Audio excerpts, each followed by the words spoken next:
The Starship Arclight's construction beam carved through the darkness of deep space, its industrial-grade laser precisely cutting through the hull of a derelict vessel. Captain Rachel Torres watched from the bridge as her crew worked to salvage what they could from another victim of the void. The Arclight wasn't pretty, its boxy frame and exposed girders made it look more like a mobile shipyard than a proper vessel, but it was tough. Like all human ships, it was built to survive anything space could throw at it. Structural analysis complete, Captain, reported First Officer James Rodriguez from his station. This wreck's been dead for at least a decade. No signs of. The ship's alert system interrupted with a harsh blare. Multiple contacts, called out Lieutenant Kira Patel from sensors. They just appeared out of nothing. Energy readings off the charts. Rachel straightened in her chair, automatically checking the seals on her pressure suit, a habit that had saved her life more than once in 15 years of deep space construction work. On screen. The main display shifted to show 3 vessels that seemed to be made of pure crystal and light. Their graceful geometric forms made the Arclight look primitive in comparison. But what caught Rachel's attention were the burning wounds in their translucent hulls, and the darker shapes pursuing them. Unknown vessels, this is Captain Torres of the TCC Arclight, Rachel broadcast on all frequencies. Do you require assistance? The response came in pulses of light that the ship's computers somehow translated into words, please, help us. We are the crystalline confluence, fleeing the Void Eaters. Our shields fail. 10,000 souls in stasis. Cannot. The transmission cut off as the dark shapes gained ground. They were like tears in space itself, regions where light and matter seemed to twist and die. Rachel had never seen anything like them, but she recognized the intent in their movement. They were hunting. Engineering, full power to the construction beams, Rachel ordered. Helm, put us between those crystal ships and whatever's chasing them. Launch all repair drones, debris clearance protocol. Captain, Rodriguez protested, those beams aren't weapons. No, Rachel agreed, a plan forming. They're tools. And sometimes tools make the best weapons. The Arclight moved with the ponderous grace of a whale, its massive bulk accelerating to shield the crystal vessels. The pursuing entities, the Void Eaters, adjusted their attack run. Their first strike wasn't energy or projectiles, but rather space itself seeming to decay around them. Shields holding at 90%, reported Chief Engineer Amit Varma. Whatever they're doing, our industrial-grade barriers are actually pretty effective against it. These shields were designed to contain antimatter accidents. Rachel nodded, watching as their swarm of repair drones deployed. These machines, designed to patch hull breaches and handle dangerous materials, now moved in complex patterns she'd practiced countless times. Deploy the main construction beam, she ordered. Full power, wide dispersion. The Arclight's primary cutting laser activated, its beam splitting through the drone-modified field into thousands of smaller beams, a technique normally used to simultaneously weld multiple sections of hull plating. Now it filled space with a deadly web of energy. 2 Void Eaters flew straight into it, their form-breaking powers providing no defense against simple human industrial technology. The rest pulled back, seemingly confused by this unexpected resistance. They're retreating. Patel announced. The remaining contacts are gone. Just vanished. Crystal vessels, what's your status? Rachel asked, already moving to assess the damage to her own ship. We function, came the translated response, wonder evident even through the artificial voice. Your vessel, it survived their entropy field. How? Your technology appears far less advanced than ours. Rachel looked around her bridge, at the practical displays, the robust construction, the backup systems for the backup systems. Sometimes the simplest solutions are the best ones. We build our ships to survive anything space can throw at us. Looks like that includes your Void Eaters. As she initiated docking procedures to help repair the damaged refugee ships, Rachel reflected on how humanity's supposedly primitive approach to space travel had just proven its worth. The crystalline confluence might have mastered light and energy, but humans had mastered survival itself. "We have much to discuss," the crystal beings transmitted as their ships limped toward the Arclight's repair bay. "Our pursuers will return, in greater numbers. We have technology we can share, if you will help us." Rachel smiled. It wasn't the first time humanity had been underestimated, and it wouldn't be the last. But as she watched the crystalline ships dock with her vessel, their ethereal beauty contrasting with the Arclight's industrial bulk, she knew both species were about to learn from each other. The void was vast and full of horrors. But maybe, just maybe, the combination of human determination and alien technology would be enough to survive what was coming. "Welcome aboard," she transmitted. "Let's see what we can build together." Chief Engineer Amit Varma had seen many strange things during his career in deep space construction, but nothing quite like this. The Arclight's main repair bay, normally dominated by welding sparks and the clank of machinery, now sparkled with crystalline beings moving among the equipment. Their geometric forms cast prismatic patterns across the industrial steel walls, turning the utilitarian space into something almost magical. He watched in fascination as one of the crystal entities, who called herself Lumina, interfaced directly with a repair drone's control systems. Her faceted form seemed to merge with the machine circuits, light dancing through its components. Remarkable, Lumina communicated through their newly established translation field. "Your technology is surprisingly elegant in its robustness. These neural pathways are basic, but incredibly fault-tolerant. They can continue functioning even under extreme stress." Amit crossed his arms, unable to hide his pride. "Had to be. One solar flare or micrometeoroid impact and delicate circuits are toast. We learned to build redundancy into everything. Multiple backups, mechanical failsafes, and systems that can run on minimal power if needed." The repair bay's doors opened with a hydraulic hiss as Captain Torres entered, accompanied by the crystalline leader, Prisma. Where Lumina's form sparkled with blues and greens, Prisma radiated deeper purples and golds, their light somehow more intense. "Show them what you've discovered," Rachel ordered, her expression suggesting she'd already seen something impressive. Lumina's form brightened with excitement. "Your repair drone's matter manipulation beam, we found a way to integrate it with our crystalline resonance technology. Observe." She merged again with the drone's controls, and the machine hummed to life. Its usual repair beam activated but now shimmered with an otherworldly energy, splitting and reconverging in ways that defied normal physics.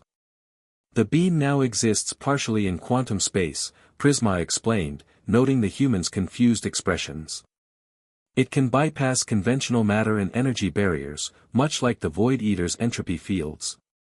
But unlike their chaos-based technology, this operates on purely physical principles you can understand and control." "You've turned our repair tool into a weapon," Amit said, whistling low. "No," Rachel corrected, her eyes gleaming with the same intensity she got before attempting a particularly challenging construction project. "We've turned it into a shield. How quickly can we modify the rest of our fleet?" The question sparked a flurry of activity. Over the next several days, the repair bay became a crucible of innovation. Human engineers worked alongside crystalline energy specialists, combining technologies in ways neither species had imagined possible. The humans' practical experience with harsh environments complemented the crystalline's mastery of quantum mechanics and energy manipulation. They discovered that the crystalline being's greatest weakness, their physical vulnerability to entropy and chaos, was counterbalanced by humanity's greatest strength, their ability to endure and adapt. The crystal entities had evolved in a system of perfect order, their bodies literally organized energy given form. They could manipulate quantum fields in incredible ways, but the slightest exposure to entropy could shatter their entire being. "That's why the Void Eaters have been so effective against your people," Rachel realized during one planning session. "They specifically target your need for order and stability." "But your vessels," Prisma agreed, their light pulsing thoughtfully, they are like the mountains of your homeworld, immovable, enduring. We can enhance them, but their fundamental strength comes from their very nature. The transformation of the construction fleet progressed rapidly. Repair drones became defensive platforms, their matter manipulation beams modified with crystalline quantum technology. Construction bays were converted into emergency shelters for crystal refugees, their atmospheric scrubbers perfectly suited to maintaining the delicate energy fields the aliens needed to survive. But it wasn't just the ships that were changing. The humans found themselves adapting to their new allies' presence, learning to interpret the subtle shifts in light and color that constituted crystalline emotional expression. The crystal beings, in turn, began to understand the physical resilience that humans took for granted. "Your hearts," Lumina mentioned to Amit one day, her form flickering with amazement, "they never stop beating, even under incredible pressure or acceleration. They keep pushing blood through your bodies no matter what. How do you not exhaust yourselves?" Amit shrugged, checking the calibration on a modified shield generator. "That's just how we're built. Earth's gravity made sure only the toughest survived. Space isn't so different, it's just trying to kill you in more creative ways." Their work was interrupted by the station's alert system. Rachel's voice came over the comms, "All hands to stations. Long-range sensors have detected Void Eater signatures. Multiple vessels, heading our way." As Amit rushed to engineering, he passed dozens of crew members and crystal beings moving with practiced coordination. In just a few weeks, they'd gone from first contact to a seamlessly integrated operation. The Void Eaters were expecting to find vulnerable prey and primitive human builders. Instead, they would face something unprecedented, a fusion of human durability and crystalline mastery over quantum forces. "Main systems online," Amit reported from his station as the arc light powered up around them. The rest of the construction fleet moved into defensive positions, their modified hulls now housing technologies that no one had dreamed of combining before. Rachel stood on her bridge, watching the tactical display as the enemy approached. Next to her, Prisma's form pulsed with determined intensity. "They think they're hunting us," the crystalline leader observed. "Time they learned what happens when you corner a human," Rachel replied, her voice carrying the weight of her species' long history of overcoming impossible odds. "All ships, prepare for combat. Let's show them what steel and crystal can do together." The Void Eaters emerged from their dimensional rifts like ink spreading through clear water, their entropy-radiating forms distorting the very fabric of space around them. Lieutenant Kira Patel counted 47 hostile contacts on her sensor display, more than triple what they'd faced in their first encounter. The tactical screen showed their attack formation, a three-dimensional net designed to trap and isolate their prey. "They still think we're separate targets," Captain Rachel Torres observed from her command chair, watching the enemy split their forces to engage both the modified construction fleet and the crystalline vessels. "Good. All ships execute pattern Delta. Defense drones to forward screen." The human fleet moved with deliberate heaviness, their bulky frames suggesting vulnerable industrial vessels. But inside each ship, crystalline energy specialists worked in perfect harmony with human crews. As the first wave of Void Eaters opened fire, their entropy fields met something unexpected. "Quantum shields holding," Chief Engineer Amit reported from engineering, where Lumina's crystalline form was intertwined with the ship's primary systems. "Their entropy waves are being caught in the resonance field, exactly as we planned." The Void Eater's initial attack, designed to shred matter at the quantum level, instead found itself trapped in a maze of overlapping fields. The humans had taken the crystalline's defensive technology and weaponized physics itself. Each entropic burst the enemies fired was caught, channeled, and redirected through the network of modified repair drones. "Now," Rachel commanded, her voice steady despite the chaos around them. "Show them what their own entropy looks like when it meets good old-fashioned human engineering." The drone network activated their construction beams, now augmented with captured entropy energy. The result was devastating, for Void Eater vessels simply ceased to exist as their own chaos-inducing weapons, amplified and redirected, tore through their dimensional barriers. But the enemy adapted quickly. The remaining vessels pulled back, regrouping into tighter formations. Their next attack pattern was more focused, concentrated fire overwhelming the drone network in several sectors. Drone clusters 7 and 14 are down, Kira reported, her hands dancing across her tactical console. They're learning our tricks, Captain. Rachel nodded grimly. She'd expected this, the Void Eaters hadn't become the galaxy's apex predators by being slow learners. Time for Phase 2. All ships begin matter dispersal. Prisma, ready your people. The construction fleet's material processors, normally used to break down asteroid ore, roared to life. But instead of processing space rock, they began spraying fine particles of quantum-resonant metal into space. To the Void Eater's entropy-based senses, it must have looked like a desperate attempt to create cover. They couldn't have been more wrong. Particle field at optimal density, Amit called out. Crystalline energy signature building. Through the bridge viewport, Rachel watched as the crystal ships began to glow more intensely, their geometric forms pulsing with accumulated power. The metallic clouds surrounding the fleet suddenly came alive with flowing patterns of light, like rivers of energy forming in 3 dimensions. Each particle became a quantum conductor for crystalline power, turning the very space around them into one massive resonance chamber. By all the dark spaces, transmitted one of the Void Eater commanders, their message somehow conveying both awe and horror. What have they created? The answer came in a display of power that neither species could have achieved alone. The crystallines poured their quantum energy into the conductive field while human engineering controlled and directed it. Space itself seemed to shimmer as waves of pure order crashed against the Void Eater's entropy fields. Void Eater ships caught in the quantum storm found their chaos-based technology overwhelmed. Their dimensional rifts, usually so effective at consuming normal matter, began to collapse in on themselves. Several vessels attempted to escape, but the energized particle field disrupted their spatial navigation. They're breaking formation, Kira reported, unable to keep the excitement from her voice. Multiple ships disabled or. I think they're being rewritten at the quantum level. The rest are retreating.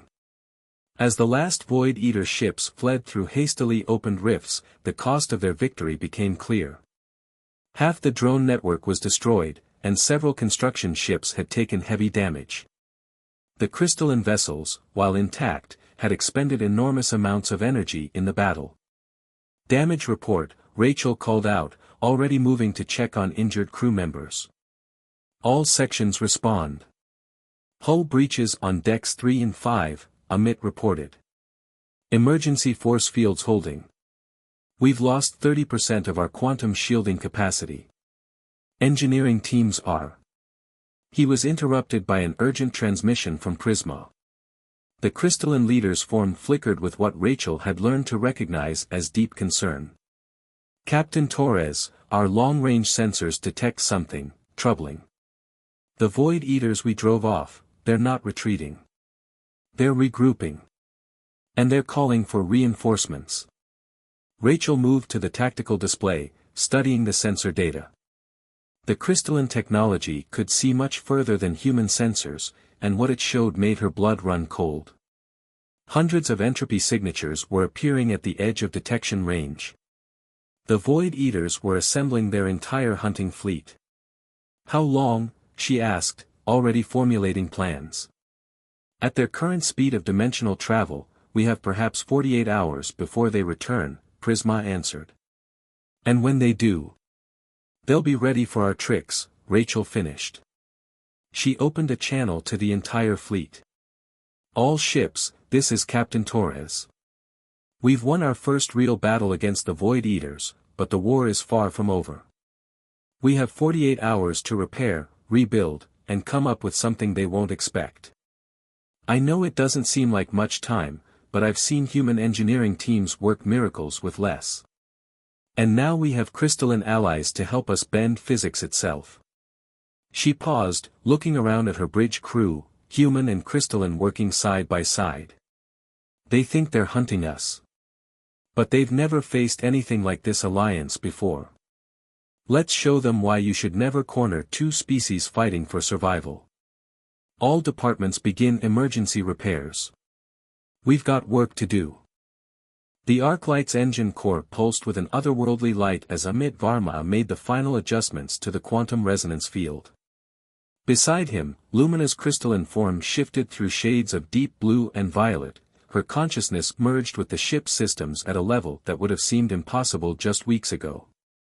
The engine room had become a symphony of human and crystalline engineering, industrial-grade fusion reactors now wrapped in layers of quantum mathematics that defied conventional physics. The power conversion ratio is improving, Lumina communicated, her thoughts translating directly through the ship's systems. We're achieving 93% efficiency in the entropy-to-energy cycle. But the containment field still shows microscopic fluctuations during peak load. Amit studied the readouts, his mind racing through possibilities. What if we're thinking about this wrong, he mused, reaching for a tablet. We've been trying to perfect the containment, but maybe we should be working with the fluctuations instead. Look at these stress patterns, they're not random. There's a rhythm to them. The observation sparked something new. Over the next several hours, Amit and Lumina worked to redesign the entire power distribution system. Instead of fighting against the quantum fluctuations, they began using them as a carrier wave for energy transfer. It was the kind of solution that exemplified their alliance, combining human intuition for natural patterns with crystalline mastery over quantum mechanics. On the bridge, Captain Rachel Torres reviewed the latest tactical simulations with Prisma and her command staff. The main display showed projections of the incoming Void Eater fleet, hundreds of entropy-radiating vessels converging on their position. Their attack patterns are evolving, Lieutenant Kira Patel explained, highlighting several formations. They're developing countermeasures to our quantum field strategy. But look at this, they're so focused on negating our previous tactics that they're becoming predictable in other ways. They think in absolutes, Prisma added, their crystalline form pulsing thoughtfully. Their entire existence is based on consuming order, breaking down structure. They cannot comprehend adaptation, only destruction and consumption. Rachel studied the tactical display, a plan forming in her mind. Then let's use that against them. Kira, show me the gravitational topology of this sector. The display shifted to reveal the complex web of gravitational forces shaping local space. There, that's our battlefield. The gravity well from that brown dwarf star will give us the edge we need. As the planning session continued, First Officer James Rodriguez entered the bridge with urgent news from the fleet's improvised construction yards. Captain, Project Phoenix is ready for testing. Engineering teams are waiting for your authorization. Rachel nodded grimly. Project Phoenix was their most ambitious undertaking yet, a complete reimagining of what a space vessel could be.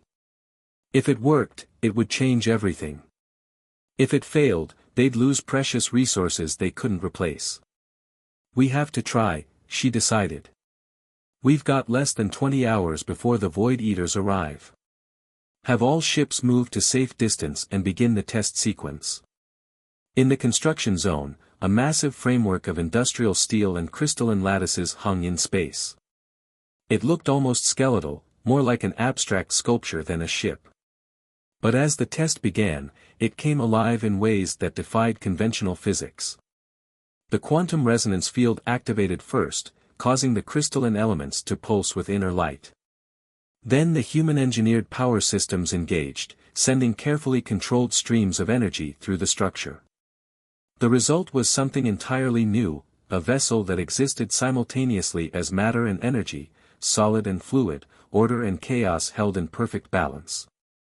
Power readings are stable, Amit reported from engineering. Quantum matrix is self-sustaining. Hull integrity, well, traditional metrics don't really apply anymore. She's holding together in ways we don't fully understand, but she's holding. Rachel watched through the viewport as the prototype vessel moved through its initial trials. It was beautiful and terrifying, a true fusion of both species' technologies that challenged the very definitions of what was possible. They'd named it the Phoenix not just for its appearance, but for what it represented, hope rising from the ashes of desperation. But time was running out. As the test concluded, long-range sensors detected the first wave of Void Eaters entering the outer system. The enemy fleet had arrived ahead of schedule, their hunger driving them to push their dimensional rifts to dangerous speeds. "All ships, battle stations," Rachel ordered, her voice carrying across the entire fleet. "This is what we've prepared for. Everything we've built, everything we've learned together, it all comes down to the next few hours." She turned to Prisma, whose crystalline form now shimmered with the complex patterns that indicated both determination and concern. "Your people took a chance trusting humans when you first found us," Rachel said softly. "I promise you that trust wasn't misplaced." "We know," Prisma replied, their light pulsing warmly. "You've already shown us why the Void Eaters should fear humanity's gift for turning simple tools into universe-changing innovations.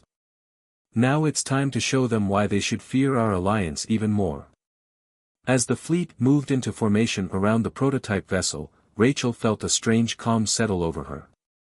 The odds were still against them, one hastily modified construction fleet and a handful of crystalline ships against hundreds of Void Eaters. But she'd learned long ago that humanity's greatest achievements often came when the odds seemed impossible. "All ships, execute Formation Omega," she commanded. "Let's remind the galaxy why you should never back humanity into a corner. Especially when we've got friends helping us fight our way out." The brown dwarf star loomed behind the last light fleet like a dimmed beacon of hope, its gravitational influence already affecting local space in ways that only the crystalline sensors could fully detect. Captain Rachel Torres stood at the center of the Arclight's bridge, watching as hundreds of Void Eater vessels emerged from their dimensional rifts. Their entropy-radiating forms turned the starfield into a nightmare canvas of twisted space and broken physics. "They're deploying into attack formation," Lieutenant Kira Patel reported, her voice steady despite the overwhelming odds displayed on her tactical screen. 517 contacts, arranged in concentric spheres.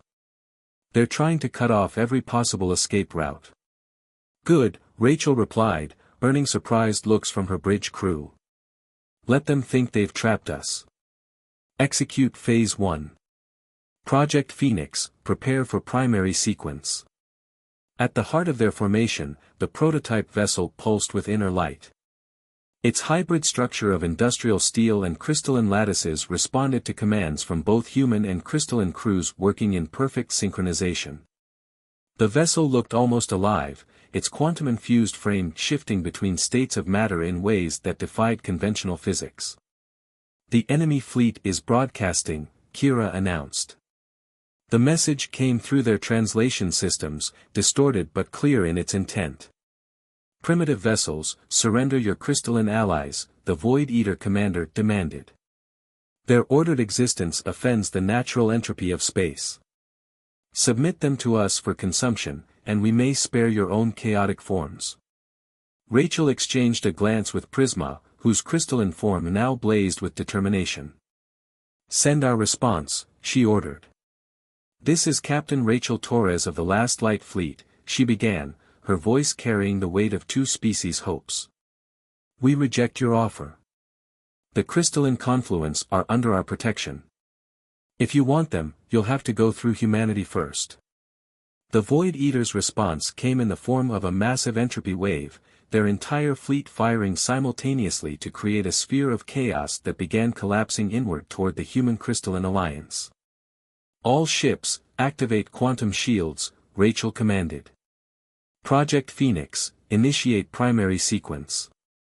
Engineering, prepare for gravitational assist." The enormous entropy wave struck their defensive screen, but something was different this time. Instead of trying to resist the chaos, their modified shields began to channel it, using the quantum principles they discovered during their desperate preparations. "Energy conversion at maximum," Chief Engineer Amit reported from engineering, where Lumina's crystalline form was integrated with the ship's systems. "The entropy is being transformed into usable power," just like we planned. Project Phoenix is ready for Stage 2. Now. Rachel ordered. All ships, execute gravitational slingshot maneuver. Project Phoenix, activate the resonance cascade. The last light fleet moved as one, using the brown dwarf's gravity well to accelerate in ways the Void Eaters hadn't predicted.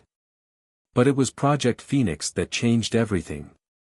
The prototype vessel's unique structure, born from the fusion of human and crystalline technology, began to multiply its quantum effects exponentially. The space between the fleets suddenly filled with overlapping fields of order and chaos, probability waves colliding and recreating themselves in endless patterns. The Void Eaters found their entropy weapons not just blocked or absorbed, but reflected and transformed. Multiple enemy vessels experiencing critical failures, Kira reported, her tactical display showing Void Eater ships beginning to break apart as their own chaos-based technology turned against them. They're trying to adapt, but they can't match the complexity of the quantum cascade. But the Void Eaters weren't finished. Their remaining ships began to merge together, combining their entropy fields into something even more devastating. The very fabric of spacetime started to unravel around them. They're attempting to create a dimensional rift large enough to swallow the entire sector, Prisma warned, their crystalline form flickering with alarm. Even Project Phoenix can't contain that level of chaos. We don't need to contain it, Rachel realized, the final piece of their plan falling into place. We just need to direct it. All ships, full power to quantum tethers. Lock on to Project Phoenix and prepare for emergency temporal displacement. The prototype vessel's structure began to change, its quantum-infused framework expanding to create a lens of pure probability. As the Void Eater's massive entropy wave approached, Project Phoenix used the combined power of the entire fleet to catch and redirect it, not into normal space, but into the dimensional rifts the enemy themselves had created. The result was beyond anything they had simulated. The Void Eater's own chaos, amplified and focused by Project Phoenix's quantum lens, cascaded through their dimensional network. Their rifts began to collapse, cutting off their ability to travel between spaces and trapping them in normal spacetime. Enemy fleet is in disarray, Kira announced, triumph in her voice. Their dimensional rifts are sealed. They're actually running away. Rachel watched as the remaining Void Eater vessels fled into deep space, their entropy fields weakened and their ability to create dimensional rifts seemingly destroyed. The cost of victory had been high, several ships were heavily damaged, and Project Phoenix itself was barely holding together, its revolutionary structure strained to its limits. But as damage reports came in and rescue operations began, Rachel felt something else growing among both humans and crystalline beings, hope. They had done more than just survive. They had proven that two very different species, working together, could overcome even the most overwhelming odds. Captain, Prisma communicated, their form now glowing with the complex patterns that indicated joy and gratitude in their species, your people have given us more than just protection. You've shown us a new way to exist in this universe. We would be honored to continue this alliance. Rachel looked around her bridge, where humans and crystalline beings worked side by side, their differences becoming their greatest strengths. I think we're just getting started, she replied. There's a whole galaxy out there, and now we know the true power of combining human determination with crystalline wisdom. The Void Eaters won't be the last challenge we face, but together, we'll be ready for whatever comes next. As the last light fleet regrouped and began repairs, news of their victory was already spreading across human space. The story would become legend, how a construction fleet and a group of refugees had faced down one of the galaxy's greatest threats and emerged victorious. But the real legacy would be the alliance forged in that battle, a reminder that sometimes the most powerful force in the universe was the willingness to adapt, to cooperate, and to never stop fighting for a future worth building together.